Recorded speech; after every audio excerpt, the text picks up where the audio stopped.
Hello students, आज हम पढ़ेंगे सिविक्स चैप्टर 1 डाइवर्सिटी। इसमें फर्स्ट टॉपिक है रीज़न ऑफ डाइवर्सिटी, यानी डाइवर्सिटी विभिन्नता का कारण क्या है। सबसे पहले है tradition and trade. Human beings जो हैं वो एक ग्रुप्स में रहते हैं और हम अपने घर के आसपास देखते हैं कि हम एक फैमिली में रहते हैं। और फैमिली कहाँ है? घरों में रहती है। घर कहाँ है? कॉलोनी में है। कॉलोनी कहाँ है? लोकेलिटी में है। और लोकेलिटी कहाँ है? डिस्ट्रिक्ट में है। और डिस्ट्रिक्ट कहाँ है? स्टेट में। और स्टेट कहाँ है? कंट्री में। तो हर लेवल की यदि हम बात करते हैं तो लोग जो हैं वो अलग अलग ढंग से रहते हैं। फॉर एग्ज़ाम्पल, हमारे जो पेरेंट्स हैं teach you what to eat, हमें क्या खाना चाहिए, कैसे खाना चाहिए, क्या पहनना चाहिए, कैसे प्रेयर करनी चाहिए, यानी जो भी काम हम करते हैं वो क्या और कैसे करने चाहिए। ये सब चीज़ें हम कहाँ से सीखते हैं? घर में भी और घर से बाहर भी सीखते हैं। तो इन सभी चीज़ों को हम अपने पेरेंट्स से या अपने बड़ों से जो कि हमारे साथ या आसपास रहते हैं उनसे सीखते हैं, और यही चीज़ें हमारे ट्रेडिशन और ट्रेंड बन जाते हैं। रीजनल रिक्वायरमेंट्स क्या हैं हमारी? जो हमारे ट्रेंड होता है उसी के अकॉर्डिंग हम कपड़े पहनते हैं और हमारे बड़े ये हमें सिखाते हैं। कुछ रीजन्स में जो लोग हैं वो पुगरीज पहनते हैं, कुछ में कैप्स पहनते हैं और कुछ में सर पर कुछ भी नहीं पहना जाता है। मोस्टली जो हमारी ड्रेसेस होती हैं, फूड हैबिट्स होती हैं, वो हमारे पुराने समय से ही चली आ रही होती हैं और जिस जगह हम रहते हैं उसी के अकॉर्डिंग हम पहनते हैं। ठीक इसी तरह लोग जो रहते हैं जिन एरियाज़ में, जैसे जहाँ बारिश ज़्यादा होती है तो वहाँ वो उसी तरह के कपड़े पहनते हैं, जहाँ नॉर्मली गर्मी होती है वहाँ उस तरह के कपड़े पहनते हैं। तो यानी हम अपनी जो खाना है या हमारा जो पहनावा है वो हमारे आसपास के वातावरण के ऊपर डिपेंड करता है कि हमें कौन सी चीज़ें कंफर्ट देती हैं। फिर आता है हमारा फूड पैटर्न क्या है। जो इस रीजन में जो फूड इजीली अवेलेबल होता है उसी को हम अपनी जो है फूड हैबिट्स में कंसीडर कर लेते हैं। जैसे plain of Punjab used to grow more wheat, so people became more and more आटा और चपाती ईटर्स। तो पंजाब के जो प्लेन है वहाँ पे क्योंकि गेहूं का उत्पादन बहुत ज़्यादा होता है तो लोग वहाँ पे आटा जो गेहूं से बनता है और आटे से रोटी चपाती बनती है उसे खाना पसंद करते हैं। जबकि यदि हम आंध्रा, तमिलनाडु, बंगाल की बात करें तो वहाँ राइस का उत्पादन बहुत ज़्यादा होता है तो वहाँ के लोग राइस खाना ज़्यादा पसंद करते हैं। जबकि हम जो ड्राई एरियाज़ की बात करते हैं जैसे कि राजस्थान, तो वहाँ बाजरा होता है तो वहाँ का जो बेसिक फूड है वो उसी पे डिपेंड करता है।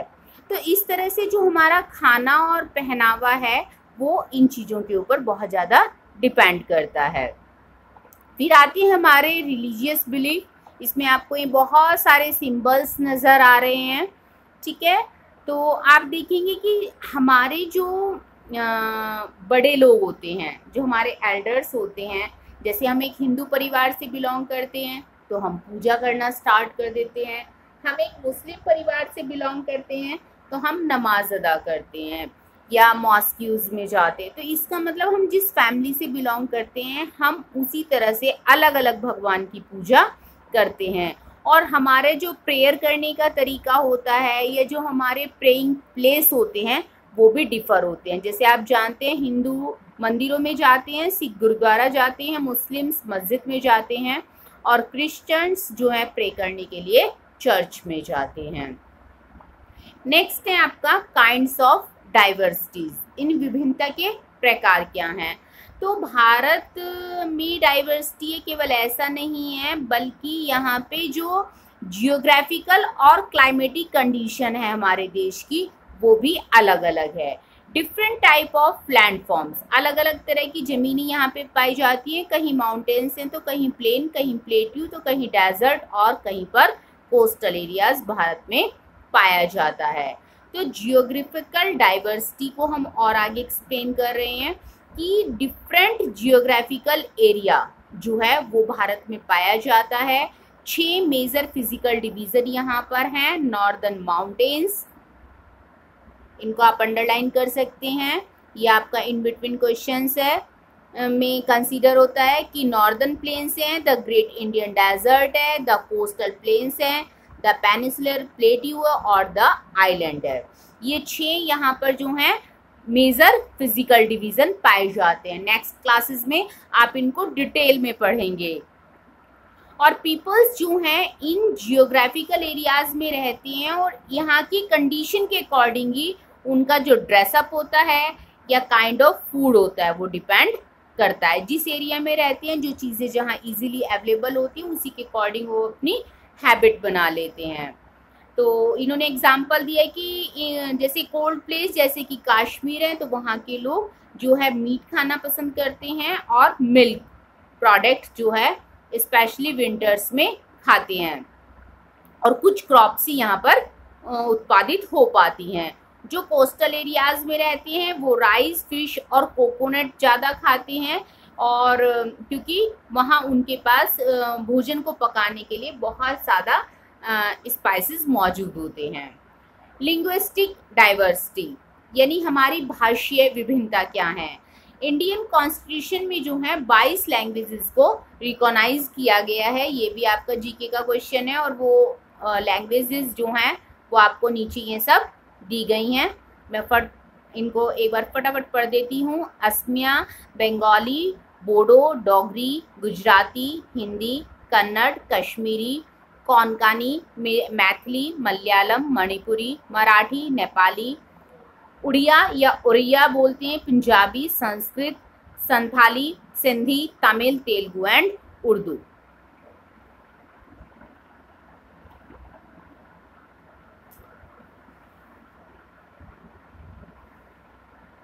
फिर रिलीजियस डाइवर्सिटी, हमारी धार्मिक जो विभिन्नताएं हैं वो क्या हैं। भारत में अलग अलग तरह के जो धर्म हैं वो पुराने समय से ही चले आ रहे हैं, और मोस्टली जो एंशियंट रिलीजन की हम भारत में बात करते हैं तो वो हिंदुज़्म है। और लेकिन मेन रिलीजन जो यहाँ पर रहती हैं उनमें इस्लाम, क्रिश्चियनिटी, बुद्धिज़्म, जैनिज्म, जुरास्ट्रियन, सिखिज्म आदि भी यहाँ पर हैं। और हमारे देश को जो है हमारे संविधान में सेकुलर कंट्री घोषित किया गया। इट मीन्स यहाँ सभी धर्मों को बराबर का सम्मान मिलता है। इकोनॉमिक डाइवर्सिटी क्या है। यहाँ पर जो इकोनॉमिक एक्टिविटीज़ हैं वो भी अलग अलग क्षेत्रों में अलग अलग होती हैं। जियोग्राफिकल और क्लाइमेटिक कंडीशन के कारण अलग अलग जो क्रॉप्स हैं उनका उत्पादन अलग अलग रीजन्स में होता है, क्योंकि क्लाइमेट और सॉयल की जो काइंड्स होती है वो डिफर होती है। तो जैसे इसमें बताया गया है कि नॉर्दर्न प्लेन्स में मेनली व्हीट का प्रोडक्शन होता है, जबकि साउथर्न स्टेट जो हैं वहाँ पर राइस का प्रोडक्शन होता है। कोस्टल एरियाज, तो आपके कोस्टल एरियाज कौन से होते हैं। केरला, तमिल, वेस्ट बंगाल, महाराष्ट्र। यहाँ फिशिंग जो है वो सबसे इम्पॉर्टेंट इकोनॉमिक एक्टिविटी है। कुछ रीजन्स ऐसे हैं जहाँ पर मिनरल्स और ऑर्स बहुत ज़्यादा मात्रा में पाए जाते हैं, तो यहाँ पर इकोनॉमिक डाइवर्सिटी जो है वो और भी अलग हो जाती है। कुछ स्टेट ऐसी हैं जहाँ उनका अपना हैंडीक्राफ्ट वर्क होता है और उनकी इकोनॉमी इसी पर डिपेंड करती है। फिर आती है हमारी कल्चर डाइवर्सिटी। तो इन्वायरमेंट का जो प्रभाव है वो हमें हमारी कल्चर पर देखने को मिलता है, और इसका प्रभाव हमारे जो फेस्टिवल्स हैं, जो हमारा कस्टम है, जो डांस है, इन पर एरिया का प्रभाव दिखता है। एग्जाम्पल के लिए बोट रेस केरला में, क्लासिकल डांस जो है वो भारत की अलग अलग स्टेट में अलग अलग होता है। तो dance of swans, folk dance of Sikhism etcetera. सभी इंडियन स्टेट जो हैं वो अपने हार्वेस्ट फेस्टिवल यानी फसल पकने पर मनाया जाने वाला त्योहार सेलिब्रेट करती हैं, जैसे कि पंजाब में बैसाखी, केरला में ओणम, आसाम में बिहू और उत्तर प्रदेश में मकर संक्रांति, और बिहार में भी मकर संक्रांति जो मनाई जाती हैं ये वहाँ के हार्वेस्ट फेस्टिवल है। तो इन सारी चीज़ों को आप अंडरलाइन करते चलेंगे, ये आपके सब इन बिटवीन क्वेश्चंस रहेंगे। फिर नेक्स्ट टॉपिक है what does diversity add to our life. हमारी जो लाइफ है उसमें डाइवर्सिटी कैसे जुड़ जाती है। वैरायटी की जब बात करते हैं, हम कोई भी चीज़ लेते हैं, जैसे आप ड्रेसेस पहनते हैं अलग अलग तरह की होती हैं, खाना खाते हैं अलग अलग वैरायटी का होता है, तो वही चीज़ कह रहे हैं कि हम दिन प्रतिदिन सेम फूड जो है वो सेम डे, मतलब दूसरे दिन आपको, जैसे आप मम्मी ने एक सब्जी बनाई है, नेक्स्ट डे आप कहते हैं मम्मी कल तो आपने बनाई थी, 2 दिन पहले तो बनाई थी। तो हम लोग अपनी लाइफ में कुछ ना कुछ चेंज चाहते हैं। हमारा जो बिहेव होता है, सेम वर्क को करते करते हम बोर फील होने लगते हैं, तो हम अपनी लाइफ में भी चाहते हैं कि विभिन्नताएं होनी चाहिए। तो इसी तरह से डाइवर्सिटी जो है वो हमारी लाइफ का ही एक हिस्सा है। और हम जब इंडिया में सब मिलकर रहते हैं तो हम इन डाइवर्सिटी को एक्सेप्ट कर लेते हैं। तो हमारा जो स्किल है, हमारा जो इंटरेस्ट है, वो ना कहीं कुछ डिफरेंट करने के लिए तैयार रहता है। तो जैसे यहाँ पे बात की है कि लॉयर्स हैं, डॉक्टर्स हैं, इंजीनियर्स हैं, आर्किटेक्ट हैं, यानी प्रोफेशंस भी लोगों के अलग अलग होते हैं। फिर एक्टर हैं, पेंटर हैं, राइटर्स हैं। तो डाइवर्सिटी जो है वो किसी भी तरह से हम यदि लाइफ में देखते हैं तो बहुत ज़्यादा मीनिंगफुल होती है। भारत जो भूमि है वो ग्रेट डाइवर्सिटी की है। भारत की जो लैंड है, भारत की जो भूमि है, वहाँ पे हमें, जैसे अभी हमने देखा कि कल्चर डाइवर्सिटी भी है, रिलीजियस डाइवर्सिटी भी है, इकोनॉमिक डाइवर्सिटी भी है। तो बहुत तरह की डाइवर्सिटी यहाँ देखने को मिलती हैं। हम पूजा करते हैं, अलग अलग भगवान की करते हैं, अलग अलग तरह का भोजन खाते हैं, डिफरेंट जो फेस्टिवल हैं उनको सेलिब्रेट करते हैं, और जो लैंग्वेज बोलते हैं वो भी अलग अलग तरह की बोलते हैं। तो लेकिन when we ponder over it, you will find that there are so many things that we do identically, only our way of doing them are different। हालांकि हम सब कुछ डिफरेंट करना चाहते हैं, लेकिन फिर भी हम सब एक होकर के उस काम को करते हैं। लास्ट टॉपिक है आपका यूनिटी इन डाइवर्सिटी। एकता में विभिन्नता में एकता।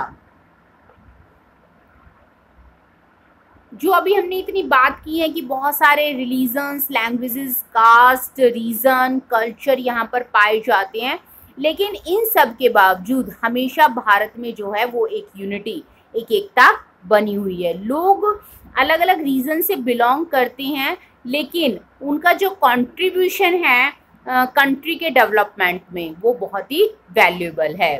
भारत की आज़ादी जो है का जो स्ट्रगल है वो इसका एक बहुत अच्छे एग्जाम्पल है यूनिटी इन डाइवर्सिटी का। ब्रिटिशर्स रूल्स जो था वो यहाँ पर भारत में था, हम सभी जानते हैं, और वो हमारे साथ पूरा न्याय नहीं करते थे। तो लोगों ने एक साथ मिलकर उसके खिलाफ आवाज़ उठाई।